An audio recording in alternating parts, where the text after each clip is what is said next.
Buongiorno a tutti, in questo periodo così triste e grigio ci siamo attrezzati per fare le consegne nelle vostre case, per colorare un po' questo brutto periodo.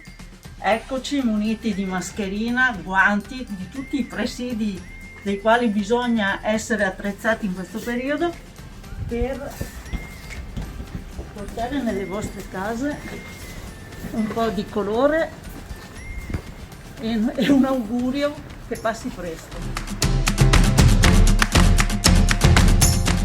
Per le vostre prenotazioni non esitate a chiamarci, questi sono i nostri contatti, vi aspettiamo numerosi come sempre.